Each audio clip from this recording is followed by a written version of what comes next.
Long ago, there was an upper world and a lower world. In the upper world were all the things of Mother Earth, the trees, the hills, rivers, animals, birds. Everything except the people, because the people existed only as spirits in the underworld. One day, a being removed her head and tossed it up into the sky. This became the moon. The moon began to have a special effect on the world, and even had effect reaching down into the underworld, and the spirits became the people. The people wanted to go to the upper world, but they did not know the way, so they prayed for assistance. A deer appeared and guided the people through the obstacles of the underworld, through rocks and soil, mud and crevices, until they came to a portal that shimmered above them. It was full of water. Their deer jumped up into the portal, and the people grabbed onto the deer, and it pulled them towards the upper world, swimming and swimming up. Up above some springs in the upper world flew a water bird. It dove down into the water, grabbed the deer and the people, and pulled them into the upper world. And this is how the people came to be on Mother Earth. This is a creation story of one of the Coahuiltecan bands living in South Texas, northern Mexico. This is the creation story I heard from a female member of the Tejano Coahuiltecan Nation, the people of the earth, or this earth.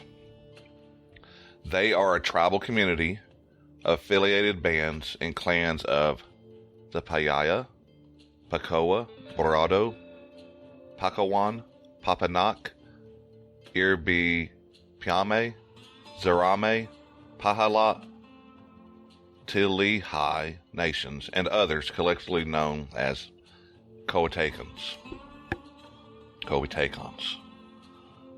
They lived in the modern northern Mexican states of Coahuila, Tamaulipas, Nuevo Leon, northern Potosi, and in South Texas. They believe the springs in this creation story are the headwaters of the San Marcos River, a sacred site, and they point to ancient artwork on stone walls near Comstock, Texas as evidence for this. And before it existed, the land that is now San Antonio was called by them Yanaguana, the land of spirit waters. Now, I remember learning very little about the Coahuiltecan nations in the past. They're usually sped over and forgotten. Some old notes I have even said that they are extinct. Well, they're not extinct. They're not federally recognized, but they're not extinct. Often when you did hear about them, they're the mission Indians. They're the Indians that had the Spaniards had the most success with in their mission efforts.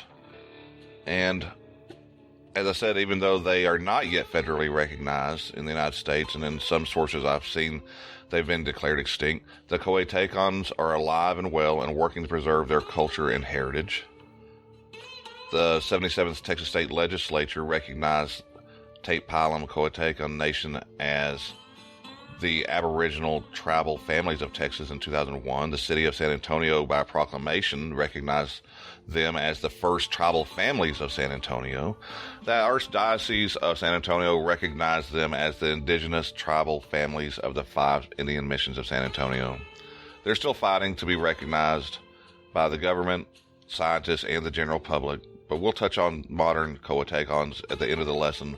The focus for this Texas history lesson is to look at their way of life at the time of contact and just before. For over 10,000 years, as we have seen in earlier lessons, people have lived in South Texas and northern Mexico, and the Coahuiltecans were the culmination of those thousands of years of adaptation to a very harsh region in the state of Texas. The northern boundary of South Texas has no really defined border line, but most people recognize that if you start at San Antonio, go over to Maverick County to the west, draw a line back towards the east through San Antonio area, and then end up on the Gulf Coast, you have a pretty decent idea of where the northern bounds of South Texas is. The west and south border of the Rio Grande, which separates Texas from Mexico's Coahuila, Nuevo Leon, and Tamaulipas, are the west and south border of South Texas. Now, the Coahuiltecans did not know that border, the river, as a separator. It was just a river, a source of life for them. So living on either side of it, they just knew that area as home. And the eastern border of South Texas is the Gulf of Mexico. The most southern area of South Texas is referred most often to as the Valley or Rio Grande Valley. It's now a successful area for citrus fruit cultivation. The easternmost portion is the Gulf Coastal Bend with its coastal salt marshes, estuaries, and wetlands. And the central and western part of South Texas, where many of these Coahuiltecan bands lived, is known as the brush country or the South Texas Plains. It's more of a semi-arid climate, while the area from the coastal inland to the San Antonio area has a more humid and subtropical climate. And as you travel farther and farther south, it transitions into a more savanna-like climate with extremes of wet and dry seasons. I like A.C. Green's description in his book, The 5 States of Texas. He says, the geographical term South Texas is deceptive. South Texas ordinarily would reach from San Antonio southward, but with border cities like Del Rio and Eagle Pass, while not necessarily south, are included in South Texas, and with the towns around Rio Grande City make up the border. South Texas stretches along the Gulf of Mexico with Padre Island from Corpus Christi to Brownsville, a world of its own. Self-contained, little dependent upon the rest of Texas. Crossing from Corpus to Laredo, you pass through the hot, dry, lonely range country that has guided the destinies of South Texas since the first Spanish settlements. Some villages in South Texas, unfound and hidden corners, go back to the 17th century by tradition, if not by record. I would add to Green's excellent description that this hot, dry, lonely range country also guided the destinies of those that lived there before the Spanish settlements, and high probability is that these settlements were usually where people before had lived, either on a semi-permanent or permanent basis. Now, the river, the sources of water, were sacred. The sacred rivers of South Texas would have started in the north with the 4 branches of the Guadalupe River. It's one of the northernmost rivers of South Texas. It's joined by the Comal River in New Braunfels, the sacred San Marcos River west of Gonzales, and the San Antonio River north of Tivoli. Below these rivers is the Aransas, a fairly short river that flows into Copano Bay. Further south is the Nueces River, with its tributaries the Frio, Altascosa, and the Leon. Then there's the very short Mission River, and then the Great River, the Rio Grande, is the southernmost waterway of importance for the Coahuiltecans. Living on the Texas side of the border, they would not have considered it anything special other than that as a really important source of life, and would have looked at the other side of the river as theirs as well. While many descriptions of South Texas region and home of the Coahuiltecans in Texas include the coastal area, we're not going to look that closely at it right now because much of the coastal area was dominated by another band we're going to look into very soon, the Karankawa. Some people even say that there's possibly really strong possible for connections between the Karankawa and Coahuiltecans, but we'll look into that later. In Mexico, the Coahuiltecans lived as far south as the Rio Panuco, which, along with its tributaries, ultimately drains the Valley of Mexico, containing Mexico City, and includes the states of Tamaulipas, Nuevo Leon, northeastern Coahuila, northern San Luis Potosi, and northeastern Zacatecas. Now, there were dozens and dozens, hundreds of small independent bands that inhabited this vast area. And they are grouped together not because they really even spoke us the same language, because many of them didn't speak it, but there's a language, Coahuiltecan, that a common linguistic stock that many of them spoke branches of that, but not necessarily all of them. We'll see there's one group that lived on the Rio Grande. They say they're existent today and say, we aren't Coahuiltecans. Well, that's fine. But you lived in this area. You're part of this culture group, as we'll see, that lived a similar lifestyle. That's why I'm including everybody in this area, whether they actually spoke Coahuiltecan or not. And we'll see it became a handy catch phrase for just capturing all of these bands because they had a vast number of names. Between the numerous bands, there were minor cultural differences, but they also had many significant similarities. Many of the differences appear to be a result of different environmental conditions and resources that changed as you moved from San Antonio in the north to Rio Panuco in the south.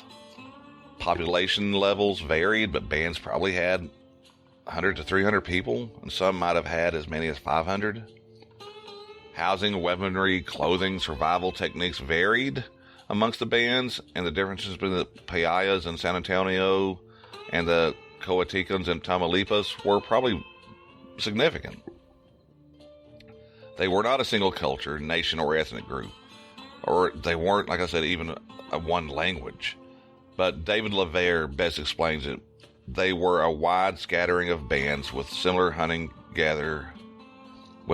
hunter-gathering economy, adapted to the arid country of southern Texas and northeastern Mexico.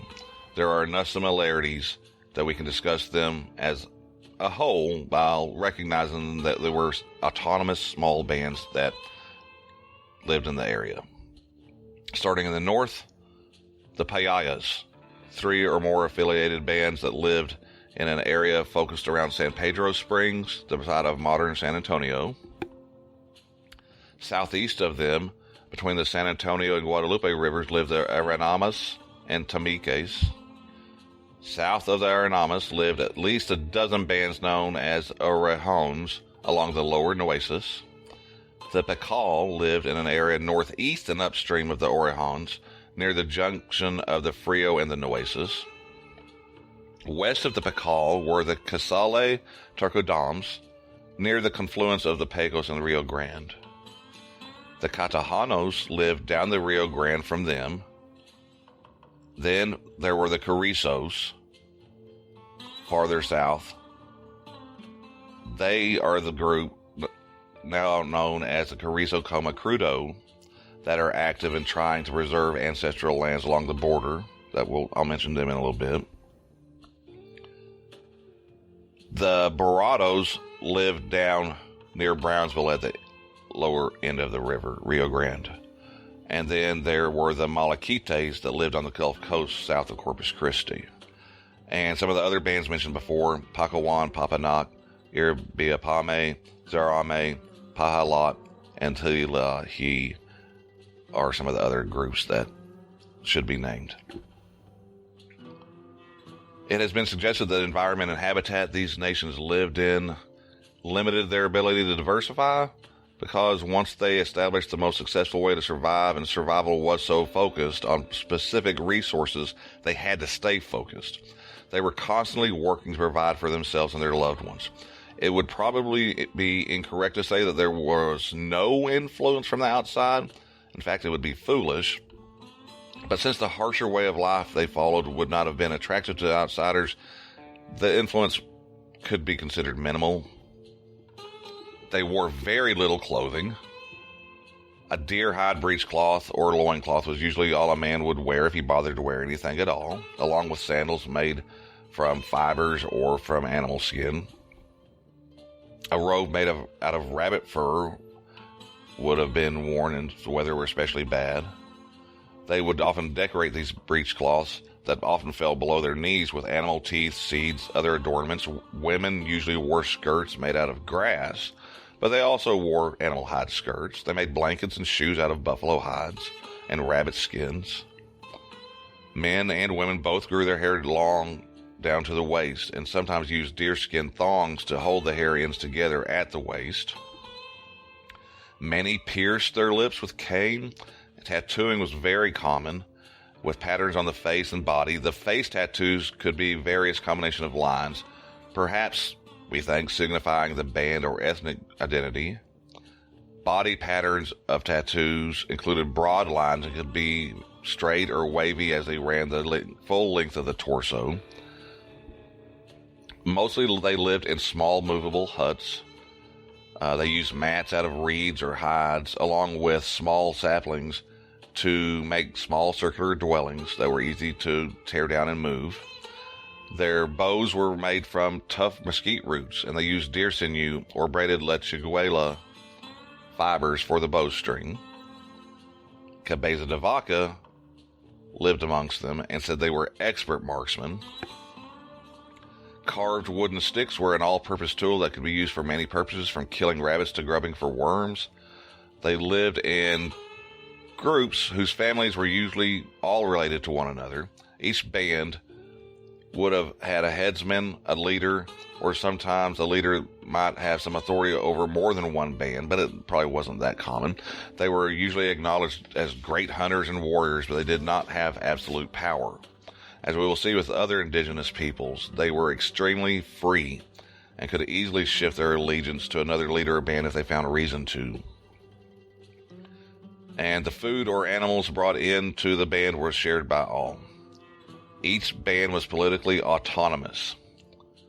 Shamans or holy men were people of great influence, but providing food was also a primary activity for them. They served as doctors and mediated with the spirit world. Coahuiltecans lived in a fear of a spirit called the Evil One or Evil Thing. The evil thing would come and attack them in the night and leave visible scars.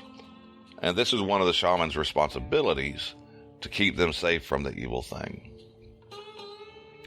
They had a wide variety between all the different bands of different religious ceremonies, rituals, and dances.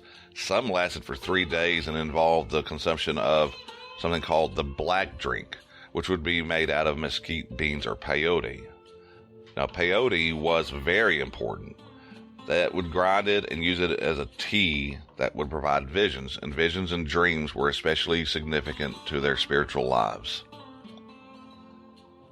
Coahuiltecan band members were marked by 3 important criteria. They were all related in some way. They were, for the most part, all equals. There was no extreme skill specialization. And they were all free in that they were beholden to no one above them, and that they could access any resource they needed around them equally. W. Newcomb wrote an excellent description of the brush country environment they faced in South Texas. South of the Balcones Escarpment and the San Antonio River lies an arid rolling plain. Much of it is covered with a dense, often impenetrable growth of stunted trees and thorny shrubs. Large game was scarce throughout the region. Though a few bison wandered into South Texas, there were deer, antelope, and javelina. There were a number of small edible animals, including rabbits and other rodents, reptiles, birds, and bugs. Not a single animal species was the focus for life like the bison was for the plains peoples, and altogether there were not enough to be the primary focus. Plants, various cacti, mesquite beans, nuts, sotol, agave, and other plants are the heart and soul of the story of the Coahuiltecans in South Texas. Each locality that a band controlled offered a variation in diet. Along the Nueces and Guadalupe, it is known that they had abundant use of pecans. Some of the more northern Coahuiltecans were able to add bison to the menu. Because of the limitations in resources, they led a semi-sedentary life, moving seasonally to the area that offered them the best resources at that time of year, staying at the lowest a few days in a spot and at most a few weeks. Summer, except in times of drought, were the time of year when they could thrive. Winter was the harshest time of year, with starvation always a threat. The harshness and frequent threat of starvation led to some very hard acts, one of which was the killing of infant girls. Twins. If twins were born, usually only one was allowed to survive. These are facts that show the harsh realities of a subsistence patrilineal society. harsh and ugly, but it happened. And because of the harshness of the environment, the Coahuiltecans needed a lot of space to gather resources. They were famous as having great endurance, and hunters could run for an entire day after a deer until the beast dropped from exhaustion. They would set traps and stakes to impale their prey as they chased them along regularly followed trails. They would dig pits to capture javelinas. They also would hunt communally, surrounding an area, driving animals to the center point where all would converge and take the prey. At night near streams, they would use torches to lure fish and shoot them with bows and arrows. They also used nets to catch fish. They ground almost everything they gathered or caught to preserve the food longer. And everything was basically an option for eating, including spiders, ant eggs, worms, lizards, snakes, earth, rotten wood, and deer dung, living pretty much just as their ancestors had for thousands of years. As we've seen from the past few lessons, they did whatever they needed to do to survive. But meat was not the number one food source. Plant life was their principal sustenance. They roasted the bulbs of the agave succulent, the lechuguilla plant, an agave species with long, tough, rigid leaves that have very sharp, hard points that are easily penetrate clothing, and the common sotal, a species of flowering plant in the asparagus family that's native to arid environments, and then ate them, ground them into flour, or saved them for later meals. One of the favorites to eat was prickly pear fruit. Mesquite trees provided their sweet and nutritious beans that grow in pods from the branches. They would eat the beans raw or like they were, or like most things, pound them into a flour and mix them with other fruits and berries. They also made mezcal from the agave, and when mixed with the red beans of Texas mountain laurel, the drink, as one source said, was not only intoxicating but also highly stimulating. They did go to war, and one observer, as I mentioned before, Cabeza de Vaca, noticed that feuds and raids were commonplace, but never against anyone with whom they were related. Camouflaging themselves with leaves and brush, warriors often raided at night, and the action would be quick and bloody. Formal battles were also held and ended when warriors had fired all their arrows. But even warfare, no matter how justified, could be an interference with their hunter-gathering lifestyle and was usually only waged in the summer. They spread out even farther apart in smaller groups during the hard winter months. Cabeza de Vaca, who was one of a handful of survivors of a failed expedition to conquer the Floridas, shipwrecked on the coast of Texas in 1528, possibly on Galveston, and lived with the coastal and inland tribes for several years. We're going to look at him and his misfortunes and successes later, but he was fascinated by the Coahuiltecans.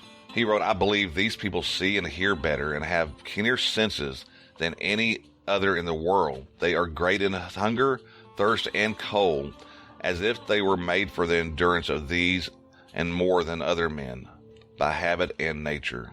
Now, after de Vaca and his companions departed in the 1530s, apparently the Texas Coahuiltecans didn't have any worries from Europeans for about another 100 years.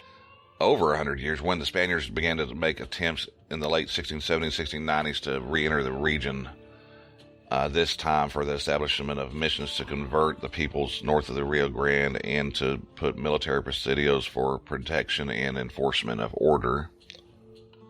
We're going to go into greater detail on this period later, because this lesson is wanted just the main focus to be on the way of life of these peoples at contact.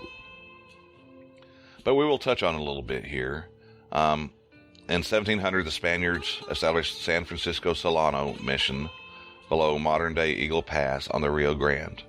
It was moved later to the homeland of the Payayas and was named San Antonio de Valero, the site of the modern-day San Antonio and the Alamo.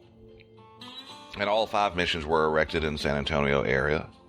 Mission Nuestra Señora de la Purísima Concepción de Acuña, Mission San Francisco de la Espada, Mission San Antonio de Valero, Mission San Jose y San Miguel de Aguayo, and Mission San Juan Capistrano. A sixth mission, Mission San Francisco Xavier de Najera, was established in name, but very short-lived, and no buildings were erected.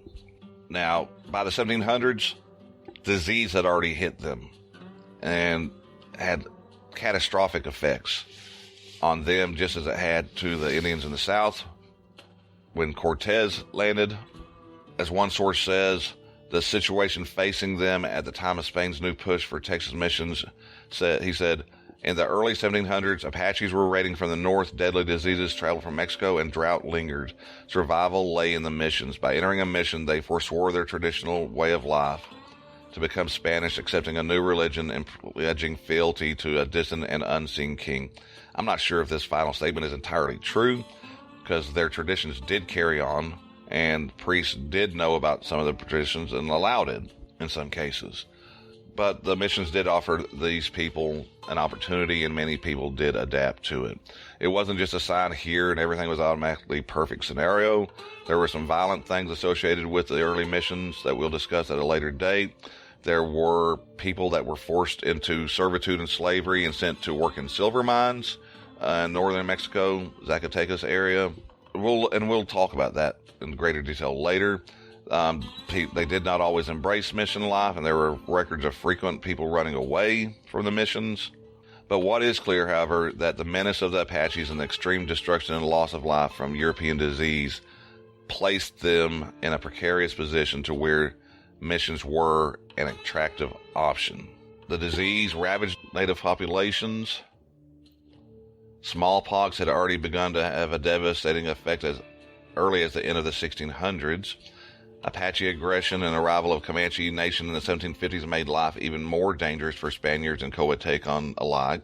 Newcomb, in his book Indians of Texas, states that by the arrival of Austin and his settlers from the United States in the 1800s, the Coahuiltecans had dwindled almost to nothingness, and that in Mexico they had disappeared by 1900. Disease had been destructive, and many had married into Mexican families, but the modern Coahuiltecan peoples would argue that they never went anywhere.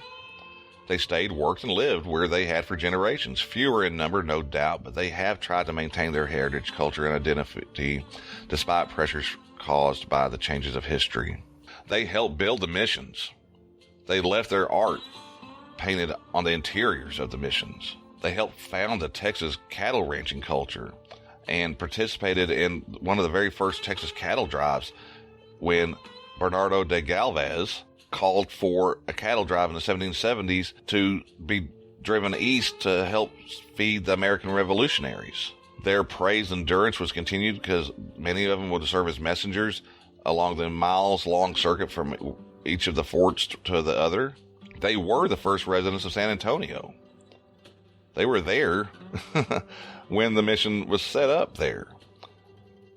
They've often been ignored, and as some modern Coahuiltecan leaders explain, it was out of fear that many of them hid their identities. Mickey Killian, in one report I read, explained that in the mid-1800s, some Native Americans blended into the Mexican, Spanish, and Tejano population because it was dangerous to be Indian. And what to say of the mission experience of the Coahuiltecans? We will be looking at it a lot closer in greater detail of what they experienced when they lived there and worked there. They had made a huge contribution to the establishment of the missions, though. Historian of Texas, Dr. Randolph B. Campbell, perhaps summarized it best in his book, Gone to Texas, and he says, evaluation of the mission system in Texas is not a simple matter. From one point of view, it is a story of heroic sacrifice to bring civilization and salvation to the Indians. From another, it is a matter of arrogant Europeans interfering with and destroying native cultures. The truth is a matter of individual choice. Once we look closer at the details, I don't know that it's necessarily a matter of individual choice. I think it's a matter of combination of both of those things. We'll see some more. We'll try to get a better hold on it. What are the Coahuiltecans today? There was a bill passed in the Texas House in April 2019 that would recognize the San Antonio-based Tejano Coahuiltecan Nation as a Native American Indian tribe. They have a federal lawsuit pending against the Texas General Land Office and the Alamo Trust Incorporated, seeking to have their voice heard in decisions regarding what happens to the human remains found on the Alamo grounds.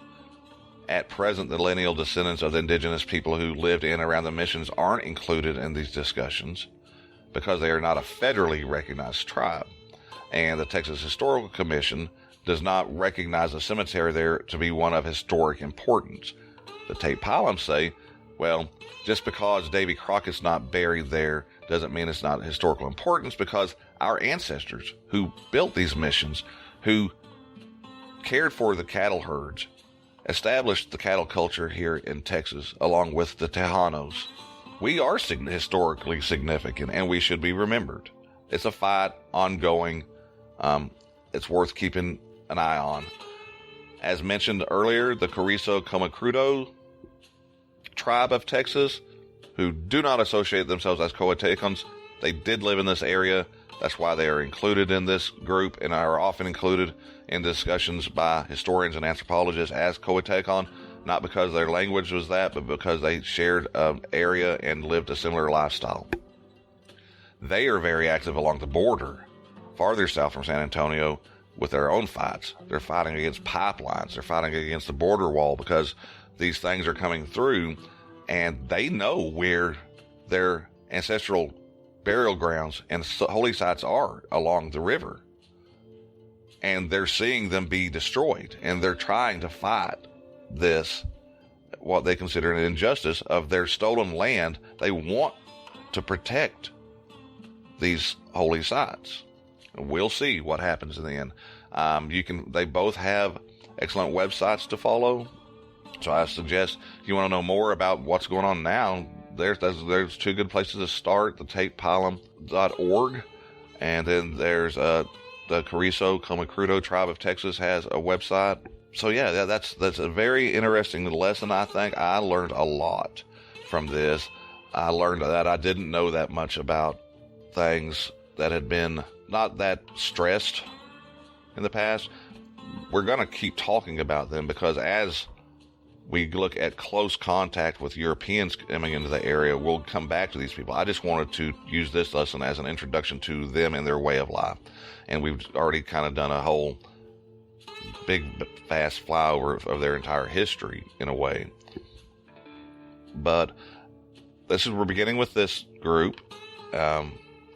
And in the future, we're going to next look at the coastal peoples, the Karankawas especially. So